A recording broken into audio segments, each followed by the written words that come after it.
मित्रांनो, चाणक्य म्हणतात, जो स्वतःच्या गुपिताचा रक्षक असतो त्याच्याकडे जग वागतं.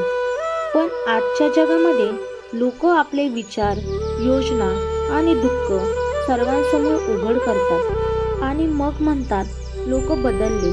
खरं म्हणजे लोक बदलत नाहीत, आपण स्वतः आपले गुपित उघड केलेलं असतं. आज आपण पाहणार आहोत चाणक्याचे 7 विचार, जे जर तुम्ही जपले तर तुम्हाला कोणीही हरवू शकत नाही. विचार 1. घरातील वाद किंवा अडचणी घरातच ठेवा. चाणक्य म्हणतात, घरातील वाद, दुःख आणि तक्रारी बाहेर सांगू नका. समजा एका दाम्पत्यामध्ये थोडे भांडण झाले.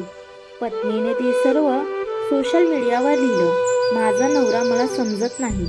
लोकांनी सुरुवातीला सहानुभूती दाखवली, पण नंतर त्यात चूक, योग्य सगळं चर्चेचा विषय झालं.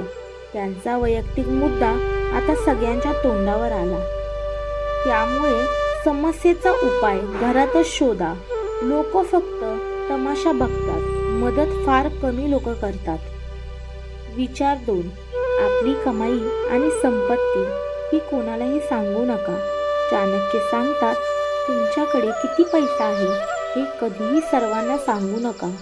रामकृष्ण नावाचा एक तरुण नोकरीत चांगला पैसे कमवत होता. त्याने सगळ्या मित्रांना सांगितले, नवीन फोन घेतला, सोशल मीडियावर फोटो टाकले. काही मित्रांना त्याच्यावर ईर्ष्या वाटली. एकाने ऑफिसमध्ये अफवा पसरवली की तो लाच घेतो. त्याची प्रतिमा खराब झाली. म्हणूनच तुमचे यश तुम्हाला जग दाखवेल, तुम्ही सांगायची गरज नाही. संपत्ती लपवा, कारण तीच खरी सुरक्षितता आहे.